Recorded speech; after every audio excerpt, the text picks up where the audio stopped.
Dostlar, salam. Bu videoda Amerika həraclarından necə düzgün avtomobil seçmək lazımdır, onu izah edəcəyik.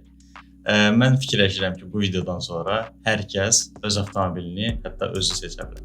Düzgün avtomobil seçmək bu nə deməkdir? Siz adətən Copartda və ya digər həraclarda görə bilərsiniz ki, avtomobil normal görsənə bilər.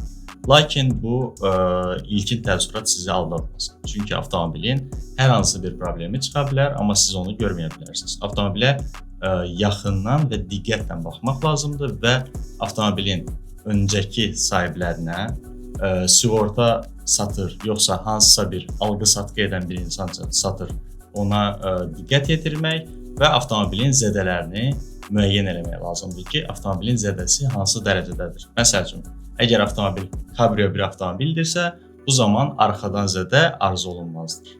Və ən əsas məsələlərdən biri avtomobilin keçmişinə düzgün və diqqətlə nəzarət etmək lazımdır. Hal-hazırda bizim önümüzdə 2025-ci ilin Range Rover var. Baxaq görək biz bu avtomobildə hər hansı bir köhnə bir problem tapa bilirik, yoxsa yox. Məsəl üçün, avtomobilin başına nə gəlib, hansı probellərdə servisdə olub və ya zədəsi tək gördüyümüzdür, yoxsa əvvəldə zədəsi olub. Biz bunu müəyyən etmək üçün Carfax açırıq və Carfaxda bizə göstərəcək avtomobilin bütün tarixçəsini və neçə sahibi olub, hansı probellərdə başına nə gəlib, bunların hamısını biz burada görə bilərik.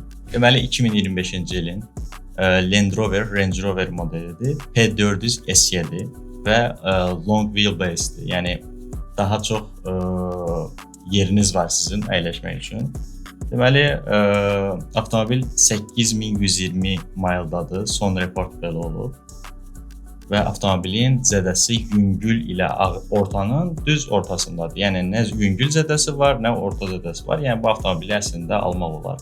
Sadəcə ətraflı olaraq baxmalıyıq ki, avtomobilin ümumiyyətlə servis history'si, nə bilim, başına gələnlər, bundan əvvəl də bir zədəsi olub yoxsa yox, hamısına biz ətraflı olaraq baxmalıyıq və ümumiyyətlə avtomobil seçəndə baxmaq lazımdır ki, avtomobilin hər hansı bir airbag'i atıb yoxsa yox, avtomobilin zədəsi hardandır, avtomobili kim satır. Burada avtomobil məsələn sığorta şirkəti satır və ilk olaraq 27 mailda avtomobil servisə daxil olub. Yəqin ki, bunu avtomobili 7 ay əvvəl alan zaman baş verib. Sonra isə avtomobil 9-cu ayın 18-i təəssüf ki, qəza keçib.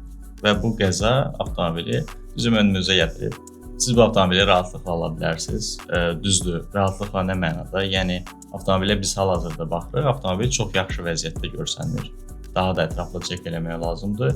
Məsəl üçün, burada göstərir ki, arxa tərəfdən bir zədəsi olub. Heç bir functional damage yoxdur. Airbaglər partlamayıb. Yəni, bu da bir yaxşı bir xüsusiyyətdir deyə. Çünki airbaglərə də əlavə xərclər çıxır. Zədəsi dediyim kimi yüngül və ortanın ortasındadır, demək olar ki, yaxşı sayılır və arxa zədəsi var. Avtomobilin qəzadan sonra, bir ay sonra həraca çıxıb, amma sığorta tərəfindən həraca çıxıb və hal-hazırda alış etmək üçün tam uyğun bir avtomobildir. Məsləhət görürəm ki, avtomobili alış zamanı fotolarına və ya videolarına diqqətlə baxasınız. Çünki bəzən gözdən qaçan böyük bir problemlər ola bilər. Bu da bizə əlavə xərclərə başa gələ bilər. Məsələn, hal-hazırda mən avtomobilin şəkillərinə diqqətlə yaxından baxıram ki, görüm zədəsi nədir? Və ya siz bunu hansısa bir təcrübəli, məsələn, Range Rover ustası ilə məsləhətləşə bilərsiniz ki, bu avtomobilin Azərbaycanda təmiri nə qədər, neçəyə başa gələcək, ümumiyyətlə bu detalları siz tapa bilərsiniz, yoxsa yox. Bir də ən əsas məsələ avtomobil sənədlərini düzgün yoxlamaqdır, çünki bu da vacibdir. Çünki siz avtomobili ala bilərsiniz, amma eksport edə bilməzsiniz. Burada məsələn, hazırki avtomobil salvage sertifikatdadır. Bu da o deməkdir ki, rahatlıqla biz avtomobili hər azda udub Azərbaycana eksport edə bilərik. Yeri gəlmişkən doğrudan da edə bilərik. Ümumiyyətlə, nəyə görə biz Amerikadan avtomobilləri almaq istəyirik? Çünki ucuz başa gəlir. Və bu ucuz başa gəlsin deyə biz ilk öncə nə edirik? Azərbaycanda avtomobilin hazırki bazar dəyərini müəyyən eləməliyik. Məsələn, bu avtomobil Azərbaycanda $200.000 təxminən satılır. Biz yol pulunu, biz təmirin xərclərini, ustanın xərclərini, detalların xərclərini hamısını hesablamalıyıq ki, bizə avtomobil neçəyə başa gələcək? Çalışmaq lazımdır ki, bu qiymətdə bir avtomobili minimum bir qiymətlə udaq ki, heç olmasa bir 10-15 min dollar, necə deyərlər, qabağa düşək. Əgər hər hansı bir sürprizlə qarşılaşmaq istəmirsinizsə, sizə məsləhət görürəm ki, ümumiyyətlə araşdırasınız ki, məsələn, Copartda avtomobili çoxumuz görürük ki, məsələn, 20 min dollarlıq maşın 5 min dollarlıq. Amma bu real bir qiymət deyil. Bunun üzərinə gəlməliyik biz. Avtomobili realda neçəyə udacaq? Avtomobilin auksion xərcləri, bu da çox önəmlidir. Məsəl üçün, siz avtomobili 50 min dollar almışsınızsa, bunun üzərinə Copart fee də əlavə olunur. Yəni, Copartın öz xərcləri əlavə olunur.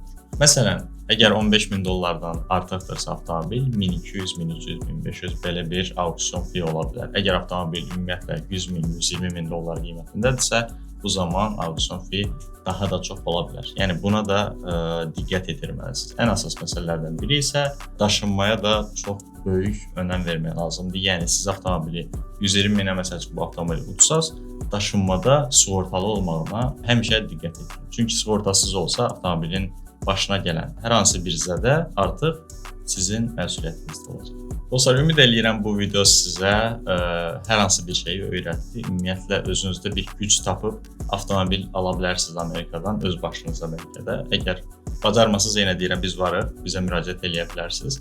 Və çalışın ki, həmişə avtomobil alanda doğrudan da Azərbaycanda olmayan, maraqlı bir avtomobil, ümumiyyətlə, həyat tərzinizə bir avtomobil seçəsiniz.